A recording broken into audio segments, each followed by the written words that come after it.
So I plugged in my webcam and it didn't work. So I unplugged it, plugged it in, couldn't get it to work. So I had this other webcam that I bought. It's kind of a no-name webcam, you know? I think it was made in China. Or Moscow. And I got it because it was cheap. And I plugged it in, and all of a sudden, I looked like a colorized Ted Turner movie. It works great. It looks terrible. What you'll find is a great feature of that camera is there's no turning it off. So it's wonderful. It's actually 4K, so you get twice the size of crap.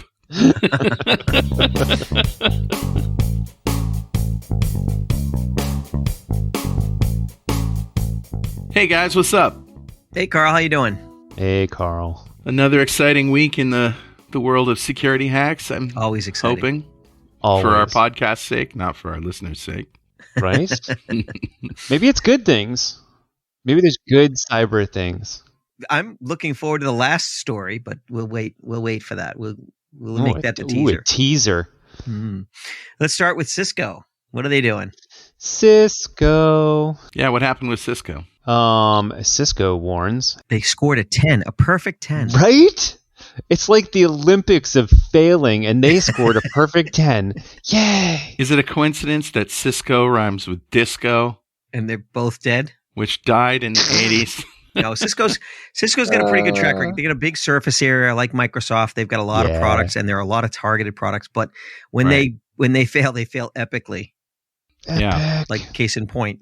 So what happened? They have a critical vulnerability that has a perfect or totally imperfect, I guess I'm not sure how to say that, CVSS score of 10.0, which basically means it's as bad as it gets. Wow. Right. Means it's wide open. Yeah. And this is for their wireless LAN controllers. For all of you going and running around right now to unplug all your Cisco gear. First off, if you're a home user, and you're listening to this show because you're concerned about personal security and that sort of stuff, welcome. And you probably don't need to worry about it because Cisco's usually these types of devices are in large organizations. Way to bury the lead. Wow. So he's got them on the seat of the tip of their seat saying, and if you're a home user, welcome.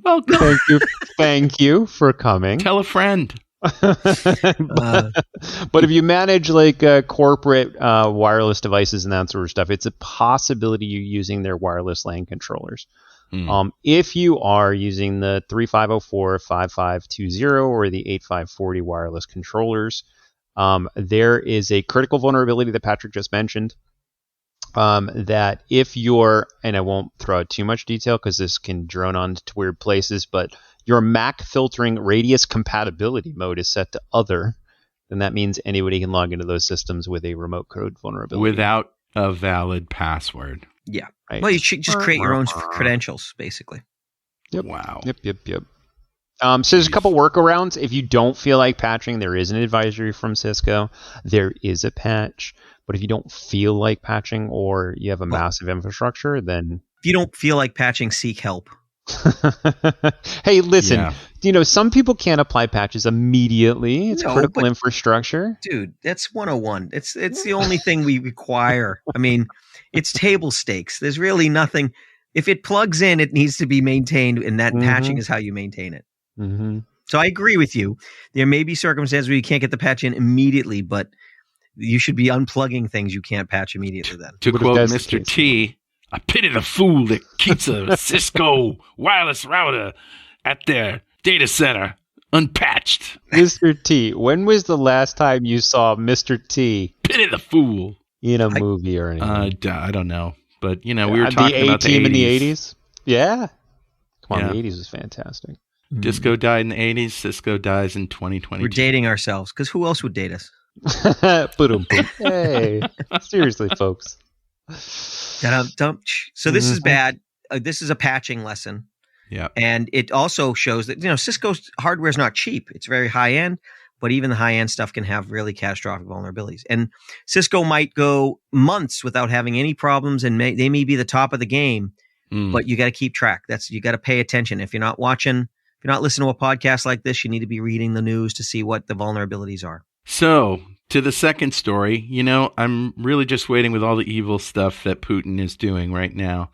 I'm really just waiting for some major hacks to come his way in, ransomware style. Like, okay, you ransomware the world, we're going to ransomware you. Mm-hmm. So what happened with Russia and ransomware? The Conti ransomware gang got taken down and all their software was leaked. Right. So now NB65, which is another hacking group, have decided to turn the tables and use the Conti ransomware, regenerated new keys and such, and start attacking Russian entities. And Russian entities haven't been impervious to attack, but they haven't been focus of attack. So you could say that American companies are pretty used to getting attacked by ransomware, and they've done it. I don't know that the corporate entities in Russia are nearly as hardened as the Western ones are right now. So it's going to be interesting to see how successful this is. Don't you think Russia's entities would be hardened to Russian hacking? No. What's actually really weird, well, not weird, I guess, if you think about it, but if you tear apart a lot of the ransomware attacks that come out of Russia, most of them, when they run, look for a Russian character keyboard attached to the computer. And then they don't do anything. If it is attached, it just kills itself. It doesn't run. So that way, I can't confirm or deny whether we've had Russian keyboards attached to servers. I think you just confirmed it, Pat. Just saying. I can't confirm or deny. It sounds like you're confirming it, my friend. I studied Russian. I can actually use a Cyrillic keyboard. There you go. Yeah. I the only word I can read in Cyrillic is pectopot, which means restaurant. There you go. What was the first thing you think I learned in Russian, knowing that I was planning on fighting the Cold War? Where is the bathroom? Yeah, right. Shoot him. Oh, shoot him. Because if they say that, you want to know. You want to be the first guy to know. Yeah, you want to be the first one that sinks in. So look at China. Look at China right now with the coronavirus. They've tried to be zero corona, and now we're limping along, doing what we can, trying to live our best lives, and they're in lockdown still, and they're suffering horrible economic and social strife. That which does not kill you makes you stronger, and that's unfortunately true of ransomware. We are stronger because we've been attacked. Now, I wouldn't recommend it, but it'll be interesting to see how well Russian entities fare, because getting ransomware is always a bad thing, but getting ransomware by companies that probably don't want to give you the keys even if you paid them. So you said that this Conti ransomware hack looks for a Russian keyboard. The people who use this against Russian entities, did they remove that check? Oh, yeah. I don't know that Conti actually has that piece of code. It's just something that we've seen in the past. Yeah. Have you really looked at the Conti stuff yet, Dwayne? I've dug through the Conti stuff, but actually most of what I was digging into in the Conti stuff was to be able to re-weaponize it for our red team engagements, but B was more in a friendly way.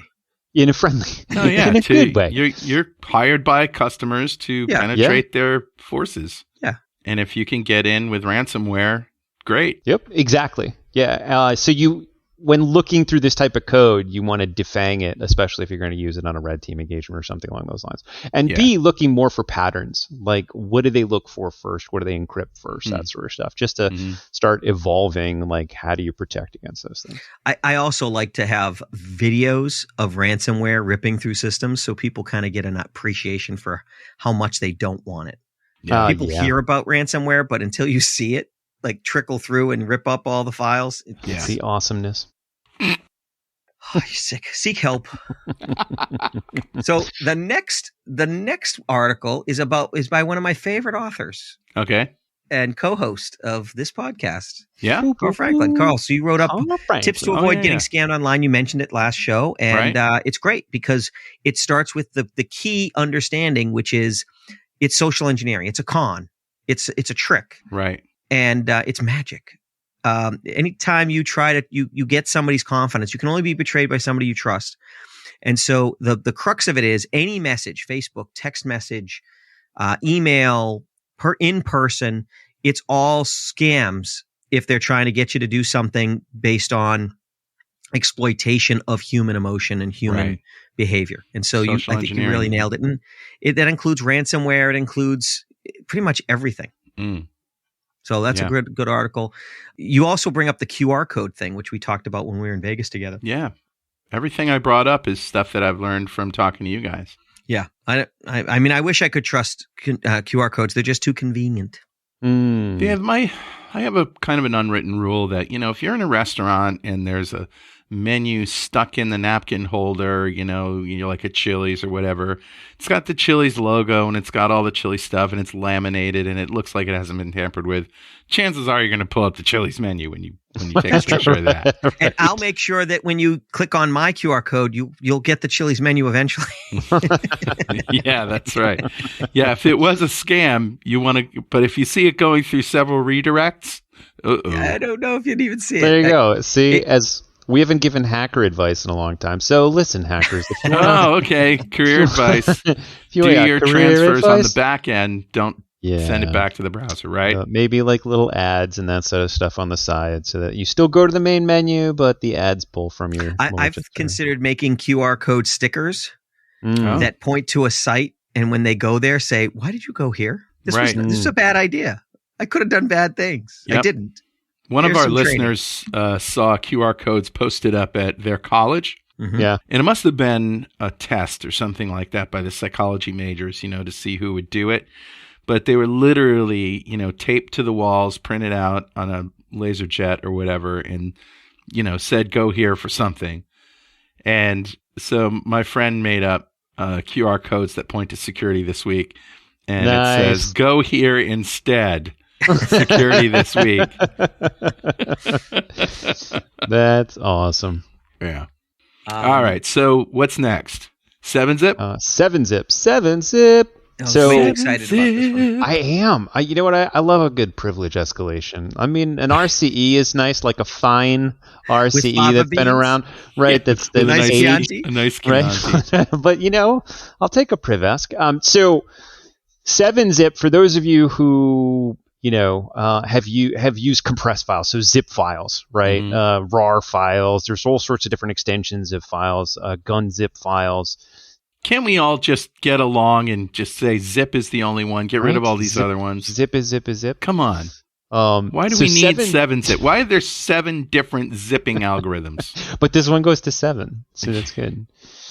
I get it because what's they all interesting. Came up different. Yeah, they all do different cultures. things. Some of them are better compression. Some started with Linux security. Some of them are Linux. Some of them, some of them aren't even zips. They're tarballs, but 7-zip supports it anyways. What'd you call me? You heard him. Tarball. So the 7-zip issue, if you have 7-zip installed, and this thing's gotten a lot of press over the last week. So there's a privilege escalation. So if you have 7-zip installed, somebody can run a particular exploit on your computer that gets them to be from a normal user to a system user, getting access to the entire system. Now that sounds dangerous, and privesks usually are.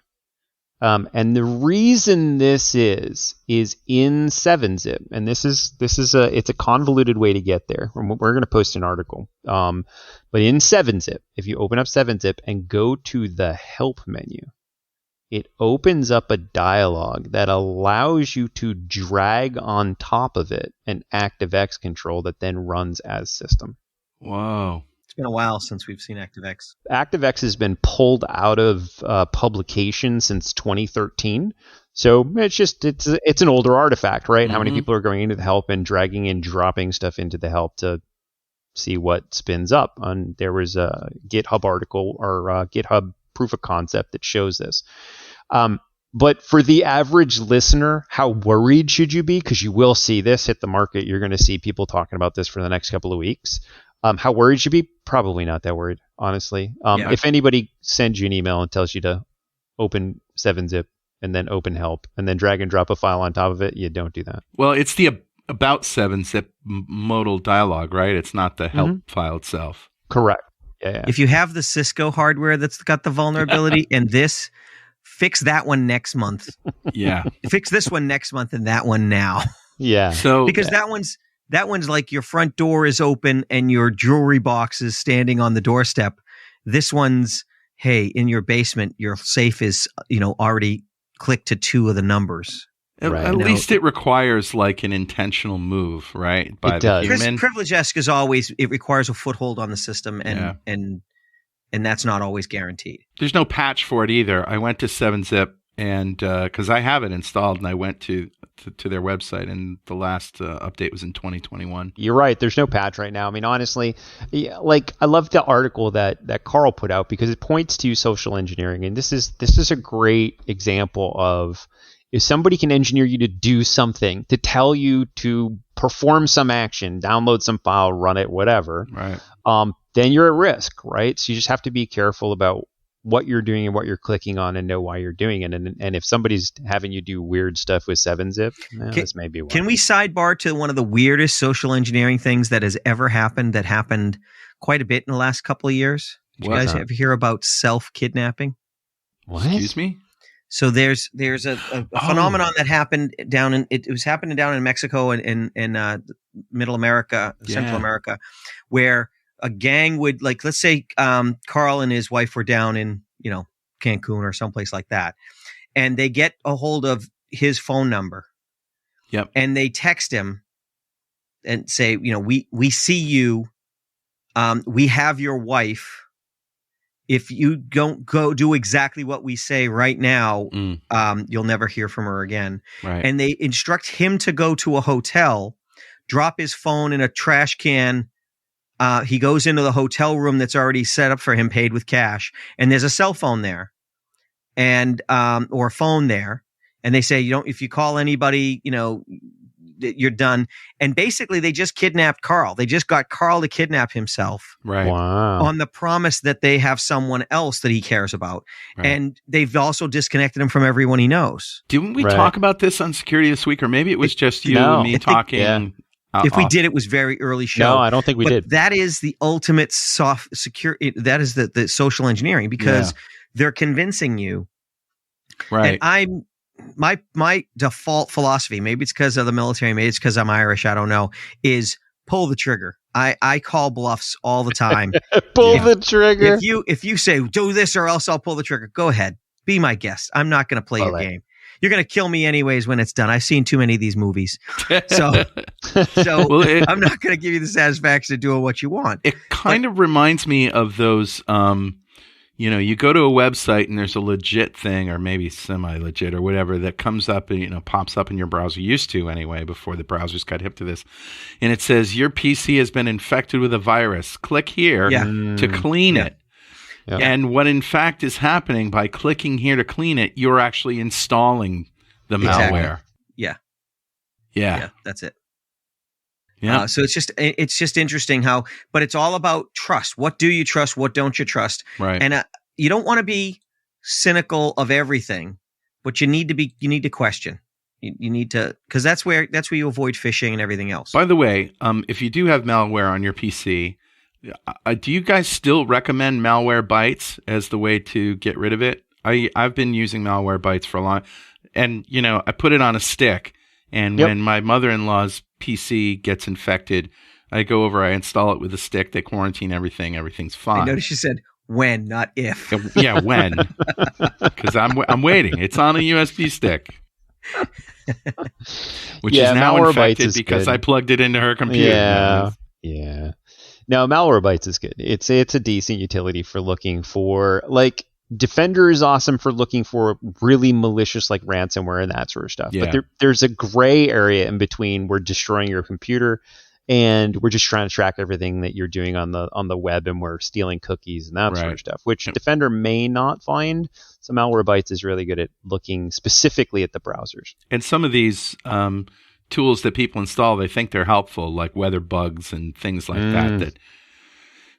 System optimizers. System optimizers are the best. Oh my God. Or the worst. They're Dwayne's favorite. Yeah. They are my favorite. Vector to attack a company. All right. So, or the system optimizer. So PC running too slow, download our software to clean it up and make it fast. I mean, Yeah. technically, that's probably a rudimentary ransomware. They're holding the performance of your system hostage. They're not explicitly saying that they're doing it, but that's what's happening. Mm-hmm. Is their prompt is probably got weights in it and it's chewing up your performance, and so they can deliver what they're promising. It's just that they caused it. Yeah. So if you think you're infected, first thing, turn off your computer.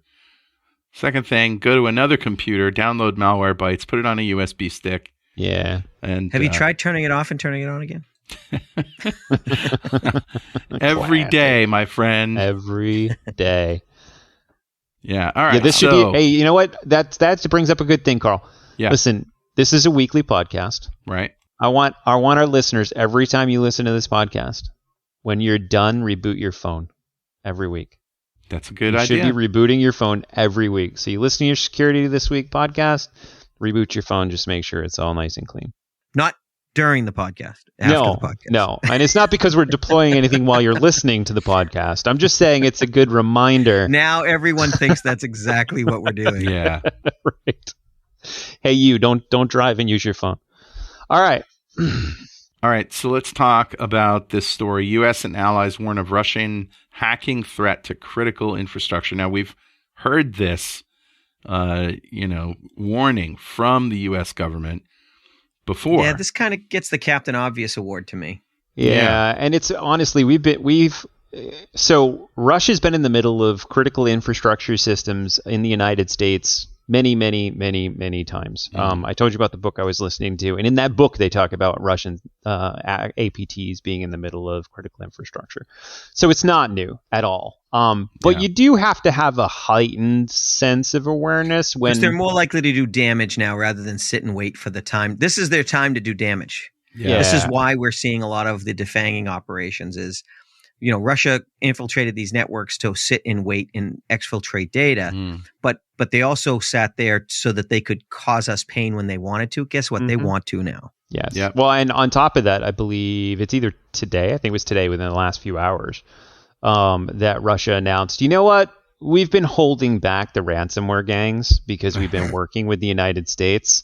Not anymore. We're going to just let them be. I think that's going to be a hollow threat like everything else, because if they could, take down our grid, it would be down. Mm-hmm. Again, they've suffered the problem of they made money off of the attacks on us, and they've been a fly, around us, but they've kind of made us immune to malaria over the years, and they've gotten us trained to protect ourselves. We're more protected than we think. We still have to keep our eyes open, but they're not 10 feet tall as we say in the military. We often make our enemies seem 10 feet tall, so we make sure we can beat them. And it's becoming clearly obvious that they're not the cyber superpower in the world. They're just the cyber bully. Yeah. At the end of this article, and I know we talked about this before, the U.S. government is also offering a reward of up to $10 million for information on malicious cyber activities conducted by state-backed hacking groups targeting the country's critical infrastructure sectors. Guys, are you on this? I know what I'm doing this weekend. Are you on track to get that 10 mil? I'll drop a couple names. We'll throw. Can it you out drop there. a couple of mil my way when you get paid? On it. Friends, absolutely. They're like the lottery, the family lottery agreement, which, Right. by the way, in my Which has first destroyed marriage, many a family. Oh, totally. In my first marriage, I was told by my wife that everyone in the family, uncles, aunts, grandmother, grandparent, have all agreed to share lottery winnings if one of them hits. And I was like, no, that's not happening. First of all, if I get it, it's my ticket. Number two, I don't want the drama, right? Right. Oh, it's so much drama. I don't buy lottery tickets anyway, so who am I talking about? What do I care? Nah. You want money just to play ransomware. All right. No, that's you we're talking about, I think. All right. So you ready for the big story? What's the big story, Patrick? So the government, Congress. Wait. What about before we go into Congress? Are you going to talk about psychic identity cards? Yeah. Are you going to talk about quantum? I was gonna. Before we go into quantum, let's talk about something that's real. Oh, just sour grapes because you lost the qubit game. I did. Ah, I didn't. I don't even want to talk about it. All right. So you're talking about psychic signatures in Java. Yeah, so this one will be quick. This is CVE 2022, so this year, of course, 21449. And what this is there is a flaw in the ECDSA signature process for the currently released version of Java. What that means is, for all of you developers out there, if you are signing JWT, which are JWT tokens, which are tokens that allow you to figure out what type of authentication and authorization a user has to your website, Also SAML known as assertions, there you go. JWT SAML tokens. assertions, OIDC ID tokens. If you don't know what we're anything talking along about, those don't lines. worry about it. Yeah, if you're a developer though, and you're signing those things using the standard ECDSA signature algorithm, you need to go out and patch, because right now there's the ability for you to show a blank signature, and then Java just assumes it's signed properly.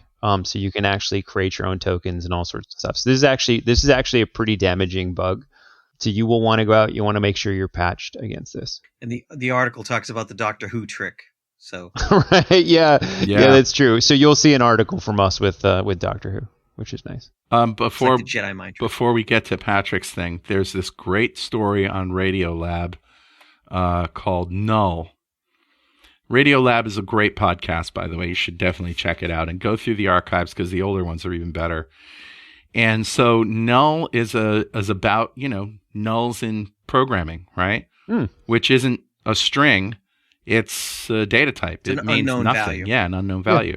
So the story starts with this guy who, he's a IT guy, and he's playing around, and he goes to register a vanity plate for his car, and he puts in NULL, no. And he gets his plate. And then he starts getting parking tickets. Everybody's parking ticket when the ticket was issued, the officer did not mark down the license plate. So it became a null in the system. And the programmer, instead of saying, if not equal to null, the data type, put it in quotes.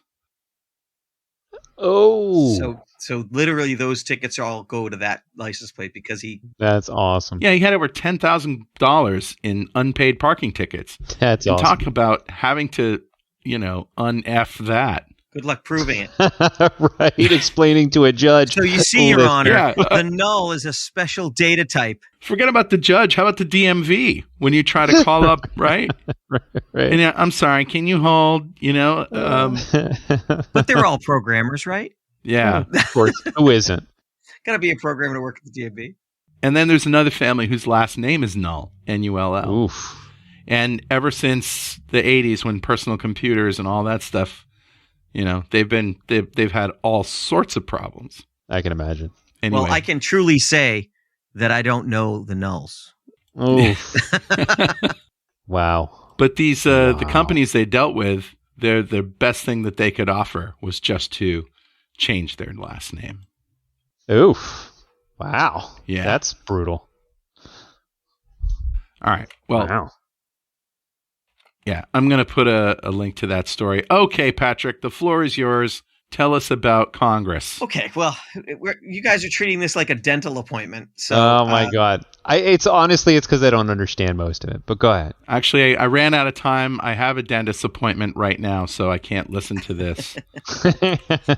So, what the article, the story, is that Congress wants a plan for post-quantum hacking threats for federal IT systems. And so, without getting into too much of the weirdness. It's called the Quantum Computing Cybersecurity Preparedness Act, and I think it's a good idea. It's a great idea. It's a great idea. Why is it a great idea? Let's talk about that. So quantum computing is something that's in its infancy. It's starting to happen. And without making this a 3-hour episode, you can check out my podcast, Entangled Things, to learn all about quantum computing. But it's coming. Quantum computing is in the infancy, but it's starting to happen. There are actual quantum computers. IBM has a 127 qubit quantum chip they're selling. Patrick, let me see if I can simplify a quantum computer. I love to see you try. Listeners, this is where if you were to ask some random bit for an answer, it would go out and drive itself into multiple dimensions of space-time and come back with a probability. Am I close? I think the reality, I think the problem is you actually know more about it than you should to describe it to simple people. I think it sounds like we're in Doctor Who land. I feel like I'm getting scammed. So the thing about quantum computers that makes them more powerful in some areas is that they can, I can take bits and put them together, and I can make values. But the bits can only occupy one value at a time. And so if I have 10 bits, then there's 1,000 possible values for those 10 bits, and they can only occupy one of those values at a time. And that's normal. That's the way the world works. Right. But at the quantum level, we have really crazy weirdness that Einstein didn't like, but that ended up turning out to be true, which allows us to evaluate all possible values simultaneously. So we get this parallel boost. Well, what it all boils down to is one of the only working, fundamentally proven algorithms for quantum computing is Shor's algorithm. Peter Shor, 1994, came up with an algorithm with a quantum computer that would allow us to break the math that underlies all asymmetric encryption that we're using today. Right. So Diffie-Hellman, elliptical curve, RSA. And so we're not at a point now where a quantum computer exists that can break RSA with a 2048 length key or even a 1024-bit key. But we're not far away. We're probably less than a decade away by some estimates, including my own. Mm-hmm. So why do we worry about this now? Well, we worry about this now because there are secrets that need to be secret longer than 10 years. And what an attacker can do is start listening to the data, storing the encrypted data, and just decrypt it later once the quantum computer can let them crack it. And so if you have a secret that only needs to be secret for the next 3 months, no big deal. Don't worry about it. Yeah. But if you have secrets like, trade secrets and patent things that you decided not to patent because you don't want to put them out in the public space, and you want them to stay secret by the end of this decade, then you need to do this. And the government is first in the list there. There's already reports of China storing massive amounts of data that's encrypted that they can't read yet in anticipation of being able to read it later. And so that's why this is happening. So what you're going to hear a lot about is NIST, the National Institute of Standards and Technology, is already working on a post-quantum encryption recommendation. And they've already got finalists like NTRU, which is a lattice-based. So lattice-based encryption uses geometry instead of algebra. Geometry is much harder to break. Don't worry, Dwayne. There's only one person left listening now. Right? I'm sorry, I fell asleep. Where are we? I'm just kidding. I'm kidding. Fine. No. I wish you were. But it's dense stuff. All I want to do is put on the radar of everybody that they're going to start hearing more and more about post-quantum cryptography. Yeah. And when the NIST recommendations come out, which they should come out sometime early this year, they should have already been out. It's something worth checking out because it's on the plate for everyone in the technical world sometime in the next 5 to 10 years to go through and swap out all of their public-private key cryptography with something else. And so it's going to be like a little mini Y2K with a less certain due date, like a mystery due date, because we don't know when we're going to get a quantum computer that can break this stuff. Right. But it's already become somewhat urgent. The scary thing is that when the bad guys have the quantum computers to break the encryption of all the people that don't have quantum computers. Now, I probably what's going to happen is access to quantum computers is going to be limited at first. So the majority of the populace is still going to be using their desktops and their phones, whatever, that aren't quantum computers. Right. And so the challenge is in that perfect storm time frame when the advantage goes to the quantum computers to break everything else, and everything's going to be hella insecure. And I guess that's what these guys are. That's what we're trying to get ahead of. We're trying to get ahead of it so that the world transitions. Because if I have a quantum computer, I can use that for security, just as the bad guy can use it to try to penetrate my security. Yep. You can. There are mechanisms. that you can use quantum computer called quantum key distribution that'll let you do very, very secure communications. The good news is that you already have a way forward. We already have things we can implement before quantum computers, because the new encryption standards I'm talking about, they don't require a quantum computer. They're just new encryption mechanisms that are shown to be quantum safe. Okay. Well, that's good to know. So you're going to hear about this more and more. Yeah. You heard it here first, maybe. We'll nibble at this topic because it's so mind numbing. You heard it here first. You understood it somewhere else. So, we're hoping to, help people like eventually understand this, but it's a tough topic. Yeah, it is. It is a tough Dwayne's topic. a smart guy. He's listening to me drone on it. I spend a lot of time on this to understand it. It's never going to be trivially easy to understand. Says the guy who went to MIT for quantum courses. I just took a couple of courses there. I'm concerned anytime Patrick uses the word drone. So right? You expect the Big Bang afterwards? Yeah, I got to look out the window. By the way, Carl, can you open that window for me? All right, you guys. On that note, that's a show. Thanks. Yeah, thanks for everything, and have a good week. We'll see you next week. You too. Thanks. sounds good. Thanks, guys. Bye-bye.